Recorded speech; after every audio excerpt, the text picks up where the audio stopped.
Hi all. So today we will discuss accounts of electricity company. Uh, Under this category, under the section 4 category, you have banking, electricity, insurance, and out of these three, you can expect around 8 mark problem as well as 1 mark around 2 to 3 1 marks, and also short notes theoretical questions. Okay, around 10 to 12 marks you can expect from out of the banking, electricity, insurance company topics. So out of these three, banking is little bit more important compared with the electricity and insurance, but anyhow we have to give equal importance to all the areas, because 1 mark will be tested from anywhere from the input material. Okay, so before getting into the problem, we will understand little bit theory and a little bit about electricity company. Okay, so Electricity Act 2003, that is the recent act. Okay, remember that also. Electricity Act 2003, that is replaced the existing act, that is replaced all the following three existing legislation, namely Indian Electricity Act 1910, Electricity Supply Act 1948, Electricity Regulatory Commission 1988. Okay, so before Electricity Act 2003, you have Electricity Act 1910, Electricity Supply Act 1948, Electricity Regulatory Commission Act 1998. All these things, three act is merged and they replaced with the Electricity Act 2003. Okay, it extends to the whole of India except to the state of Jammu and Kashmir. So this is the basics about Electricity Act 2003. So what is electricity? Before Electricity Act, all of you know what is electricity and for what purpose we are using that. Okay, electricity is used for consumption of consumption of power for running our day-to-day life. Electricity is one of the primary thing, and also for industries as well as residential purpose we have to use the electricity. Okay, and commercial purpose also. So the point is Electricity Act 2003. Why Electricity Act 2003? What is the purpose of Electricity Act 2003? Even you can expect short notes from this. Actually, you may expect. Generally, if there is an act, what is the purpose? First, you should think about the business. Electricity means how it is produced. It is generated, it is transmitted, and it is distributed to the customers. Okay, first we have to generate and transmit, and we have to distribute to the peoples, or industries, or residential, whoever it is. So accordingly, the act will be based on the business. Actually, act will be normally based on the business. To regulate the business, act is introduced. So under that first point, what is the main features of the Electricity Act 2003? Under that first point, the activities like generation, transmission, and distribution of power have been separately identified. So under this act, they defined what is generation, they defined what is transmission, and they defined what is distribution of power. To identify, because there are many electricity companies, their business is generation. Some electricity company will do transmission business, some electricity company will do distribution business. Production business is done by someone, and distribution and transmission business is done by another company through their tower and other things. Okay, to the electrical equipment they will transfer. Okay, and the second point, the act de-license power generation completely except for hydropower project over a certain size. So they have power to give license or de-license the power generation thing. Okay, third point, remember, for 1 mark purpose you remember, 10% of the power supplied by the production, the 10% of the power supplied by the production supplied and distributed to the consumers has been generated using renewable and non-conventional source of energy. So for producing electricity, what is the input? Raw material. For producing electricity, what is the input? Normally coal is the major input, and you have other things also, like bio waste, or hydro or solar, like that. You have many options to produce the electricity. Okay, So here what they are trying to say is 10% of the total power supplied should be with the non-conventional source of energy. Thing is, you should not use coal or something like that. You have to use something differently non-conventional. Okay, renewable. That's what they said, renewable. For example, solar energy. Solar energy is one of the example for renewable thing. So what they are trying to say, you should not use raw material coal. At least 10% of the power should be generated by with the help of non-conventional, traditional, that is non-conventional or traditional,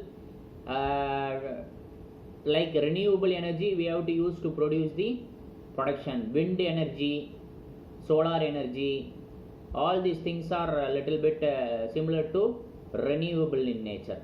Okay, so next page.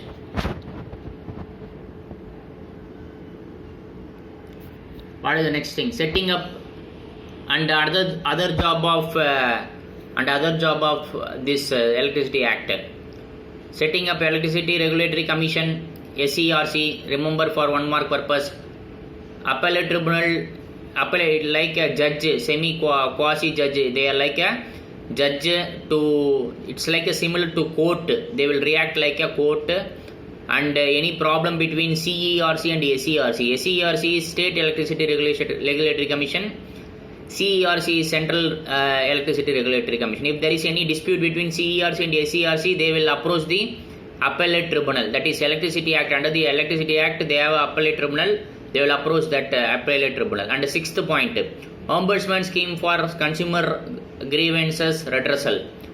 Ombudsman scheme means it's like an quasi judge where any problem with the consumers and electricity department or any distributor, they will approach this ombudsman. They will approach this ombudsman who will take care who will resolve the issue between the consumers and the supplier. Okay. So like this, you please go through. For one mark purpose, we should read the maximum theory here. For one mark purpose, we should read the maximum theory. So the next thing is Central Electricity Authority. So the central government has the power to constitute a body called Central Electricity Authority, generally to exercise prescribed functions and perform prescribed duties. So central government is having some authority to form one authority, Central Electricity Authority. And the central government is also having power to give duties to these authorities. Okay, to give powers and duties to these authorities. So that is the thing. Then come to the constitution of Central Electricity Authority. So Central Electricity Authority shall consist of not more than how many members? Remember, for one mark purpose, consist of not more than 14 members, including its chairperson, of whom not more than 8 shall be full-time members to be appointed by central government. The central government appoints one of the full-time members to be the chairman of the authority. So totally 14 members, out of which 8 full-time members, balance maybe not a full-time members. So one person will be the chairman. Okay, this is one authority. This is one authority to operate the electricity business, related to electricity business. Okay, come to the next authority. Select Central Electricity Regulatory Commission. This is another body. Central Electricity Commission shall be a body corporate having perpetual succession, and a common seal with the power to acquire, hold and dispose of property both movable and immovable, and to contract and shall by the said name sue or be sued. The point is, it is a separate body for the purpose of they have a separate common seal. They have a power to buy, sell the land, property related to electricity business. If anything, they can do it. They have a power to buy the land or sell the assets. Okay. So normally, if the company or if somebody wants to do electricity project, so if they want to, certain property to buy for the purpose of, for example, land, agricultural land or any other land, they want to buy for the purpose of electricity production or something, they can do it with this power under the Central Electricity Regulatory Commission, they have a power to buy or sell the property, okay, to run the electricity business. So constitution, how it is, CERC is formed, one chairperson and 3 members. The chairperson of the authority shall be the member as ex officio. So appointment, the chairperson and members of the Central Government Commission shall be appointed by the central government on the recommendation of selection committee. You please remember for 1 mark. So chairperson and other members is appointed by central government on the recommendation of selection committee. Okay. Functions. What is the job of these peoples? What is the job of CERC, Central Electricity Regulatory Commission? Functions of the electricity generally. What is the function? You have to think electricity business. Then normally, what is the job? Government job. They will fix the tariff. They will fix the bill. They will fix the rate of power consumption, everything, correct? And they will issue license also to make production. They will fix fees, and they will fix margin also, profit margin. All these things are their function. That is what discussed there. Okay. Then come to the next thing. So similar to central, you have State Electricity Commission. They also have a similar power to Central Electricity Commission. This is operated at state level, that is operated at central level. All other things same. Okay. So they will also have the same power at this state level. Okay. Then come to the next thing. How to account for security deposit? What is the meaning of security deposit? What is the meaning of general meaning of security deposit? So security deposit normally, if we want to, for example, if we are occupying rental, if you occupy the house for rental purpose, we have to give some security deposit to the landlord owner for the purpose of using the capital asset. We have to give some deposit to the owner. Similar to this in electricity business also, as a consumer, as a resident consumer, we have to pay some security deposit to the government. Why? Because we are using the capital assets of the electricity department, like wires or meters, or you have this what you can say, you have a big transformers. Everything is for whom actually? For what purpose? That is for producing electricity, and that is for distributing electricity, correct? So we are indirectly using all these capital assets for our purpose. Without this, we can't receive the electricity in our home, correct? So for that, I have to pay some security deposit. For that, I have to pay some security deposit. That might be refundable or non-refundable. It depends on the case to case. Okay. If it is a non-refundable one, what is the accounting treatment? Accounting practice 1. Security deposit means what? Security deposit I am going to give to, as a consumer, as a customer, I have to deposit with the government. Deposit is issued to the government, paid to the government. Sometimes it is refundable, sometimes it is non-refundable. Okay. So now what will happen? Normally, if it is non-refundable, what I have to do? So like this, there are many accounting practices given here. Accounting practice 1, practice 2, practice 3, practice 4. Point is, first practice I am reading. Accounting practice 1. There are many practice. They are giving some 4 practice here. SLD is accounted as a liability, and subsequently proportion amount is transferred to the income statement during the expected life of the asset. The point is, I am using the EB asset. For that, I am paying some security deposit to the electric department. That is non-refundable. Assume that is non-refundable. So asset side I am using, and deposit I have deposited to the government. It is a liability. If it is a refundable, it is a liability. Okay. They are treating like liability, and every year they are transferring from, for example, 10 lakh rupees I paid as a deposit to the government. 10 lakh rupees I paid as a deposit to the government. So government is showing that amount as a liability in their balance sheet. EB department is showing that amount as a liability in their balance sheet. So out of 10 lakh every year they will transfer 1 lakh to the P&L account as an income because they received from the customers. Okay, that is not refundable. So why? Because the expected life of the asset used by the customer is 10 years. Asset balance is 10 lakh rupees or some other figure, but that asset is life of that asset is 10 years. Hence, this income, this liability should be transferred to income account based on the useful life of the asset. This is one option actually. This is one option. What is the second option? Accounting practice 2. SLD is accounted as a reserve as the amount is not refundable and disclosed under reserves and surplus without transferring any proportion amount to income statement during the expected life of the asset. This is another way. This is also one of the good way of presentation, because normally security deposit the EB will not repay, so non-refundable amount. Okay, hence I am simply transferring. So bank account debit to reserve account credit, bank account debit to reserve account credit. Because I received the money, I am not creating any liability because it is not non-repayable. So hence I am transferring to the reserve.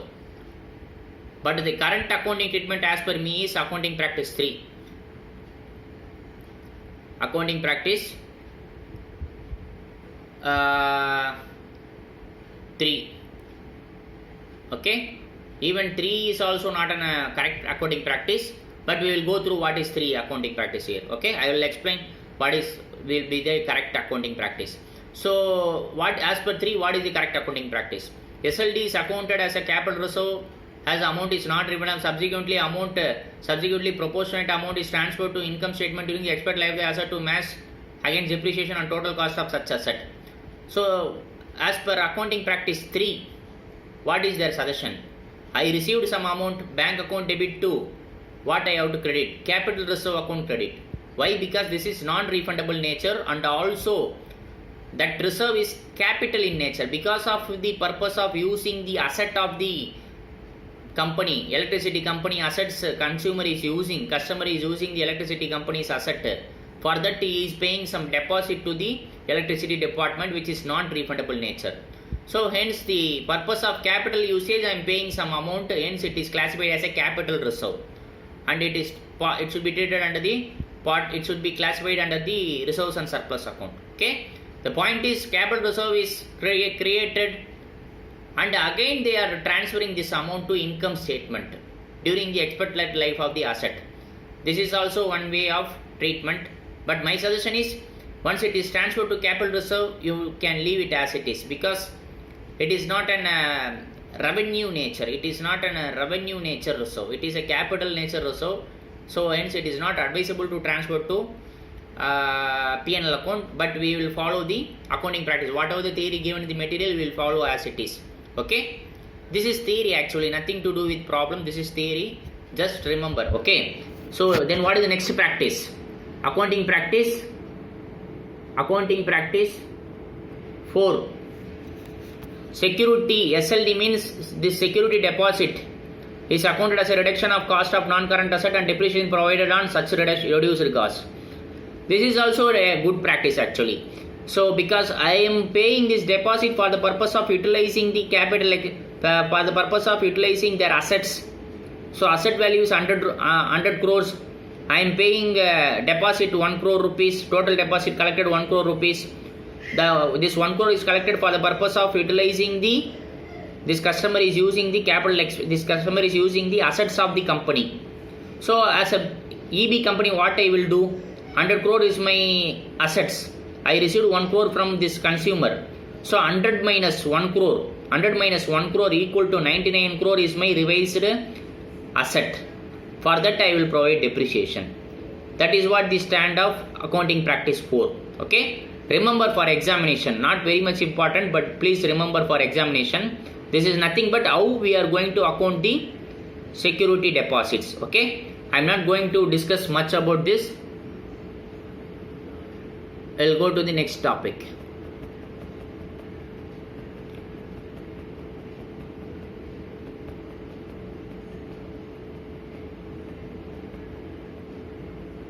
Accounting for depreciation. is little bit important. So accounting for depreciation, you have certain points. We will go through all those points. So this is important. Regulation 21. Remember, for 1 mark purpose. How to calculate depreciation as per the tariff, as per the regulation 21. Okay. The value base for the purpose of depreciation shall be historical cost of the asset. So here we have to take the historical cost. For calculating depreciation on the asset value, we have to take it historical cost, not the market price or revalued figure. Whatever the historical cost, that is the depreciation. On that only we have to calculate depreciation. That is the first point you should remember. 1 mark purpose, you should remember all these points. Very important actually. So what is the next point? The second point, the historical cost of the asset shall include additional capitalization on account of forex rate variation up to 31/3/2004 already allowed by Central Government Commission. So any forex variation, that also should be added with the historical cost amount. You please remember our AS 11 discussion. Foreign, while purchasing asset from foreign, we have to pay in dollars. So during that time we would have incurred some additional forex expenditure. Because of forex variations, we would have incurred some additional forex expenditure. That also should be added with the historical cost of the asset. That is the meaning for that. Okay. Point number 3. Land other than land held under the lease and land for reservoir in case of hydro generating stations shall not be depreciable asset, and its cost shall be excluded from the capital cost which computing depreciable value of the asset. What they are trying to say? Land is non-depreciable asset. All of us know that already. Hence here also it is not depreciable asset. Okay. There is no depreciation for land. Okay. And what is the fourth point? Very important point. Depreciation shall be calculated annually based on straight line method over the useful life of the asset and the rate prescribed in the appendix 3 to this regulation. So straight line method only allowed under the Electricity Act. No WDV method. Only straight line method we have to follow. Okay. And also rate of depreciation is given in appendix 3. That we have to follow. Then what about the fifth one? The residual life of the asset shall be considered as 10 years. So normally the residual the life of the asset normally 10 years. Okay. If it is not given, we have to take it 10 years. Okay. Then salvage value. Okay. What is salvage value amount? Salvage value, I hope you know. Salvage value, so it's like a scrap value. Scrap value of the asset is 10%. 10% is scrap value. Okay. And what about the next point, 7th one? Depreciation shall be allowed up to maximum 9% of the historical cost of the asset. Why? Because balance 10% is scrap value. So if my cost of the asset is 100 rupees, I have to provide up to 90 rupees depreciation. Not more than that. Because balance 10 rupees is my salvage value, scrap value. Okay. So this is important point. And also 8th point, 9th point is, come to the 9th point. Depreciation shall be chargeable from the first year of operation. In case of operation of the asset, the depreciation shall be charged on pro rata basis. If the asset is purchased during the year, then depreciation we have to provide on pro rata basis. For example, asset is purchased only on 1st July. Only on 1st July means, assume financial year is April to March. Assume financial year is April to March. Then how many months we have to provide depreciation? 9 months only. Because asset is purchased only on July. So July, August, September, October, November, December, January, February, March. Total 9 months you have. For this 9 month only we have to provide depreciation. So 9/12. So 9/12. Okay. Very important is this appendix 3. Appendix 3 is very, very important. This is about your memory power testing. This is about your memory power testing. You have to remember all this rate of depreciation. So remember appendix 3. Remember all this rate of percentage. Okay. What is the first one? Land under full ownership. Land is depreciable or not depreciable? If it is full ownership, then depreciation rate is 0 because land is non-depreciable. Because I am the only owner, okay? So there is no depreciation. If it is a land under lease, then depreciation is 3.34%. Owner is someone else. So in that case, depreciation land under lease 3.34%. Remember, building and civil engineering works 3.34%. Remember all these things for very very important. Your memory power. If you have a very good memory power, you can easily secure this. You can easily answer in examination. Actually, they will simply give all the items. You have to remember the rate of depreciation and apply and calculate the depreciation. Then you got the answer. Around 6 marks problem you can expect in examination. Okay. Simple thing is remembering the items under rate of depreciation. Okay. Temporary erection such as wooden structure. Temporary buildings are temporary construction, 100% is depreciation because it is temporary. After some time they will demolish that location or that structure. So that is temporary, hence it is 100%. Then what is the next item? IT equipments 15%. Remember IT equipments 15%. Self-propelled vehicle 9.5%. Self-propelled vehicle 9.5%. Portable air conditioning plant 9.5%. Apparatus other than motors let on air 9.5%. Motors let on air 6.33%. Communication equipment 6.33%. Office furnishing 6.33%. Any other assets, all these assets, plant and machinery, generating station, cooling towers, circulating water system, hydraulic works, transformers and switchgear, lighting arrestor, batteries, overhead lines including cable, meter, static air condition plant, street light fittings, vehicle other than self-propelled vehicle, all these things are 5.28%. Okay, please remember, nothing to do with logic here. Logic might be logic also there for each and every item. There is a logic, but here since these are the things like just remember the items and just remember the rate of depreciation. That is enough for securing the marks. Okay. So then what is the next thing? How to calculate? So the next thing is how to calculate weighted average rate of depreciation. That also we will discuss directly by going through the problem. We'll go to the problem directly. Okay. Here this is the question. So closing balance at cost. The cost is also given and rate of depreciation we have to identify. Okay. So simply we have to apply this rate of depreciation. We need not to worry about 90% of historical cost and all other things. If the average, if the rate of depreciation, if we know already, we can directly apply to the cost which is given in the question. Okay. So what is the first question? What is the first item? Land under full ownership. Land under full ownership. What is the amount? 14,30,000. What is the rate of depreciation? Land full ownership 0. Rate of depreciation is 0. Land under lease. Land under lease, what is the depreciation actually? The rate of depreciation. Like this, you have to first remember all the items. Nothing to do with much about technical thing. You have to remember. You have to memorize the items. Okay. So then we can directly solve it. We can directly solve the answer. Now we will work out the answer.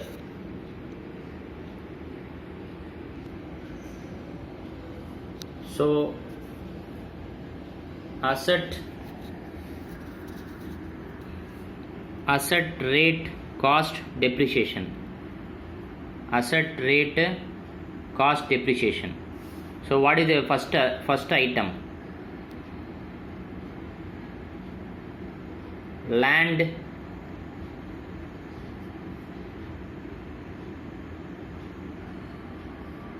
under full ownership.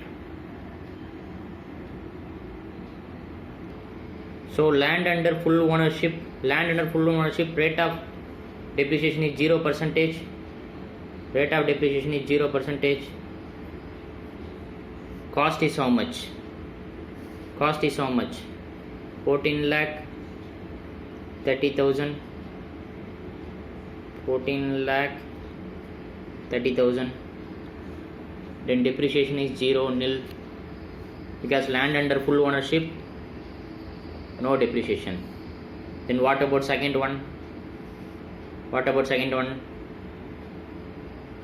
Land under lease. Land under lease, what is the rate of depreciation?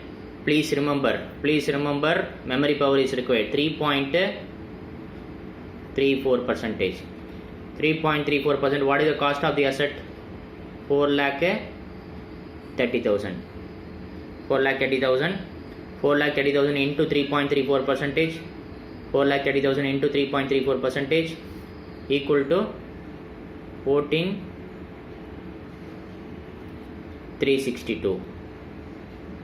14,362. Okay.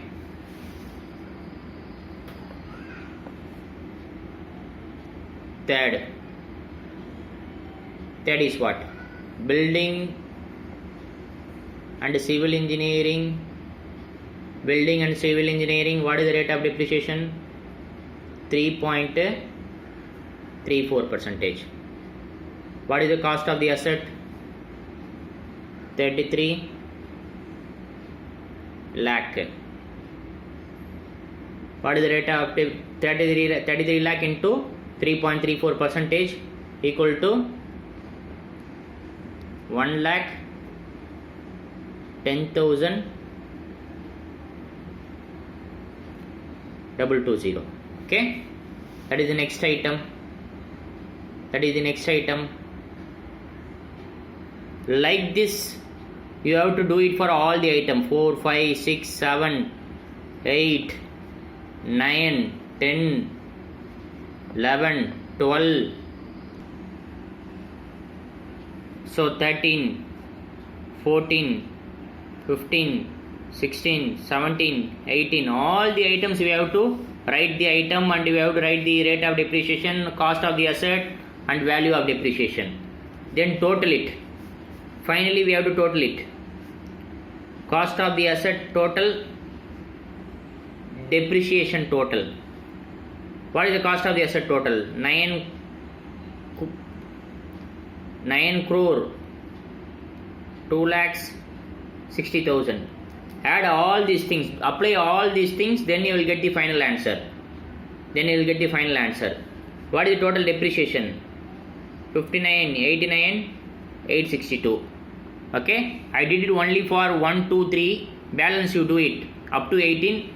Then calculate total cost, total depreciation. Okay, so this is the total depreciation amount. They are asking in question weighted average rate of depreciation. Weighted average rate of depreciation. Okay, weighted average rate of depreciation. Weighted average rate of depreciation equal to total depreciation on all assets.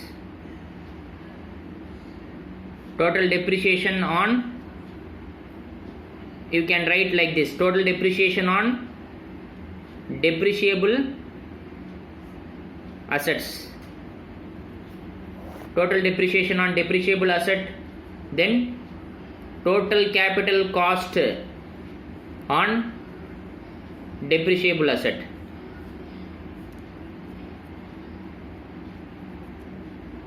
One is total depreciation on depreciable assets divided by total capital cost on depreciable assets. Okay, what is total depreciation?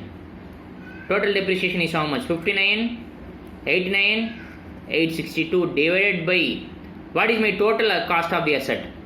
9 crore 2,60,000, correct? Minus non-depreciable asset is how much? Land under ownership. Land held under the ownership. Land held under the ownership, how much here? 14,30,000. That is my first item. I have to eliminate that item here. Why? Because that is non-depreciable asset. weighted average rate of depreciation formula is total depreciation on depreciable asset divided by total capital cost on depreciable asset. Meaning non-depreciable anything we have to ignore. This 9 crore 2,60,000 includes non-depreciable asset also. So I am ignoring that 14,30,000, that is land held under the ownership, into 100 equal to 6.4731 percentage. Okay, 6.4731 percentage. This is my weighted average rate of depreciation. Weighted average rate of depreciation is total depreciation on depreciable assets divided by total capital cost on depreciable assets into 100. Okay, into 100 equal to, will get that percentage. Okay, this is the meaning. If you know the item, you have to remember the nature of item, you have to remember the rate of depreciation.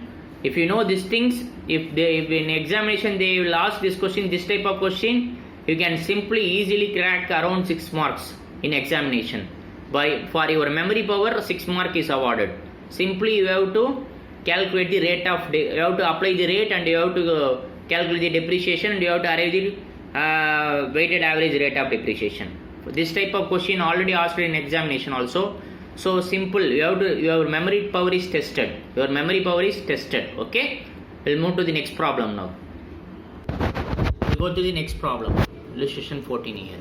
Okay. According to the material edition, according to the revised edition, illustration number will change, but question will be same. So go through the question. By reading the question, you should understand, you should be able to track from your material which question we are doing. Okay. So calculate depreciation as per 2009 regulation from the following information of electricity generation project. Date of commercial operation, when they started the business, that is date of commercial operation, 1/9/2010 they started. Details of capital expenditure, details of actual expenditure incurred up to the date of commercial operation, that is 1/9/2010, and projected expenditure to be incurred from the date of commercial operation up to 31/3/2014 for the assets under the transmission system. Details of approved apportioned approved cost as on the date of commercial operation and projected expenditure to be incurred on the above mentioned asset is summarized below. What they are trying to say, they started on new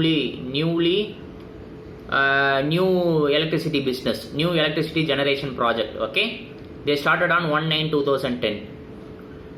After 1/9/2010 also they are incurring some additional capital expenditure. Additional capital expenditure incurred means we should add with the cost of the asset. That is the general assumption, general knowledge. So the point is, how much is the opening balance as on 1/9/2010? What is the cost of the asset? After 1/9/2010, how much is incurred? Additional capital expenditure, how much is incurred, and how much is approved? Approved how much? How much is estimated? Estimated how much? Approved is how much? Actually incurred is how much? Okay, all these things we should understand first. What is the first one? Approved, apportioned, approved cost. What is the meaning? Apportioned, approved cost. Apportioned, approved cost means government is approving this much only. Apportioned, approved cost means government is approving this much only. This much capital expenditure only eligible for depreciation. Okay, this much capital expenditure only you can show it as an asset under the books of accounts. They are saying 4,20,000 only is your expenditure, capital expenditure. They are approving this much. Out of this 4,20,000, out of this 4,20,000, next column, actual cost incurred as on the date of production, as on 1/9/2010, date of commercial operations in 1/9/2010. On that date, up to that date, 4 lakh rupees is incurred. 4 lakh rupees is already incurred. Approved is 4,20,000, incurred is 4 lakh. Okay, 1/9/2010. Then what about the next year? Next year, proposed expenditure from the date of commercial operation to 31/3/2011. On 2010 to 2011, additional capital expenditure they are proposing. Proposing is how much? 1 lakh. Approved is how much? Actually 4,20,000. On which already incurred is how much? 4 lakh. Extra they are proposing 1 lakh. Extra they are proposing 1 lakh. Okay. proposed expenditure for 2011-12, proposed expenditure for 2011-12 20,000. Total expenditure completion cost is 5,20,000. Total expenditure completion cost is 5,20,000. So approved is 4,20,000, estimated is 5,20,000. We should always stick with the approved. We cannot capitalize more than the approved cost. We cannot capitalize the capital expenditure more than the approved cost. That is the general assumption. Average rate of depreciation for the first year 5.3, for second year 5.2, 5.2 is given. 4 years, I think, for 4 years it is given. So additional capital expenditure of 20,000 lakh has been considered out of 1 lakh for the year 10-11, and no further capital expenditure has been considered as a capital cost has been restricted to apportioned approved cost in the absence of revised capital expenditure. In question they gave 4 lakh rupees is the initial already expenditure incurred. Additional 20,000 lakh only we have to consider as a capital expenditure. Balance amount ignore. They are saying ignore. Forget about balance amount. Only what is approved, for that only we have to capitalize. That's what they are trying to say. Approved is 4,20,000, out of which 4 lakh is already incurred. Balance 20,000 only pending. But they are incurring, they are estimating 1 lakh plus 20,000, extra 1,20,000 they are incurring. Out of this 1,20,000, only 20,000 is eligible. Additional capex of 20,000 only considered out of 1 lakh. In question list they given. In 31/3/2011, you have incurred estimated 1 lakh rupees as a capital expenditure, but out of this 1 lakh, only 20,000 is considered as a capital expenditure. Balance is not considered because it is restricted to apportioned approved cost. What is apportioned approved cost? Only 4,20,000, on which 4 lakh is already incurred. So balance 20,000 only eligible. That is incurred year itself, 2011 itself. So 2020, 11-12, nothing. We need to consider this.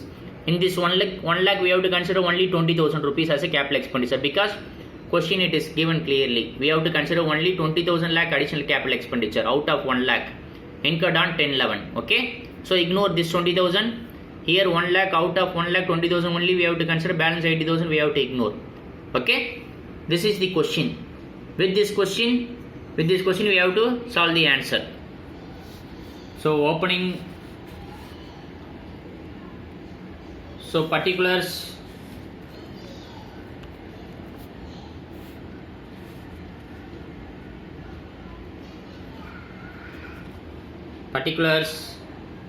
Then you have years 2000,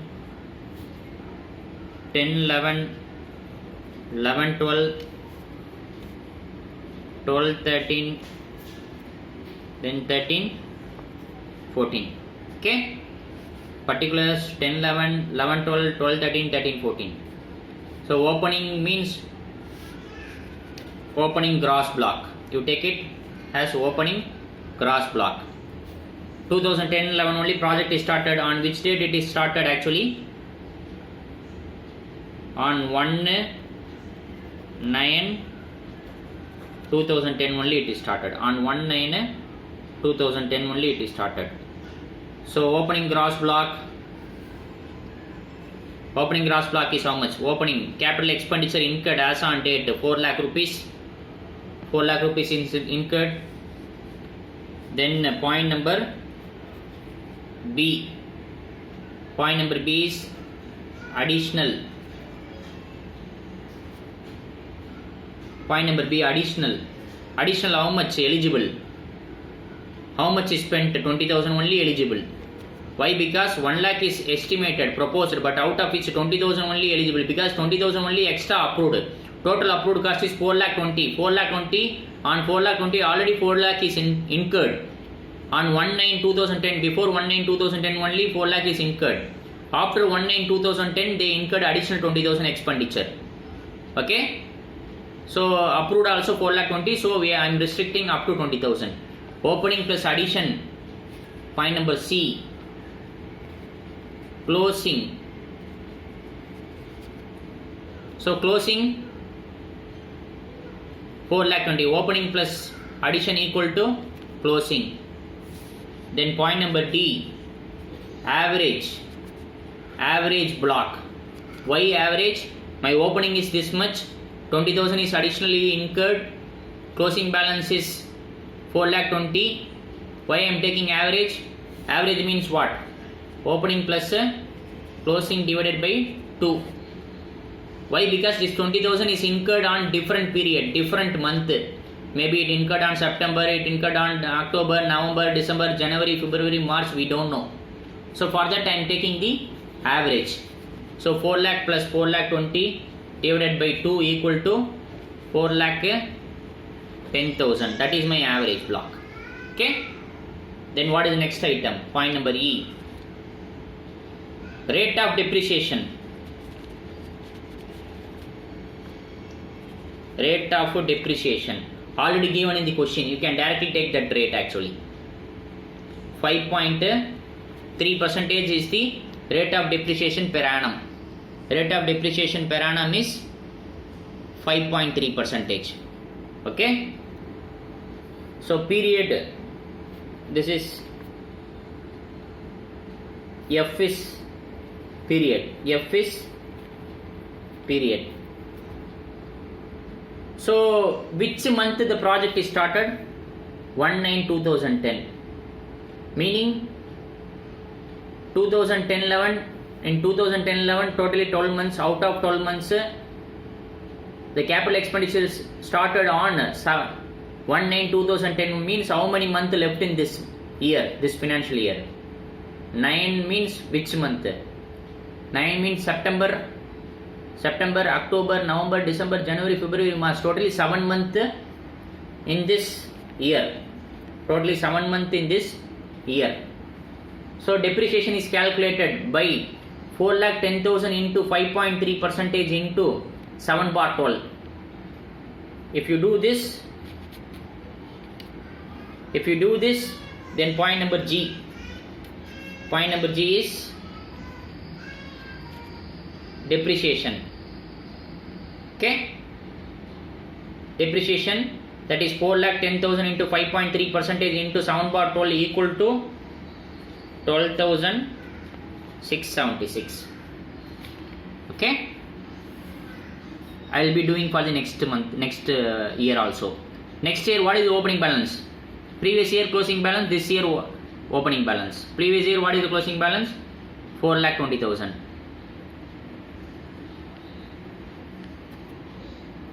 4,20,000. Additional, any addition?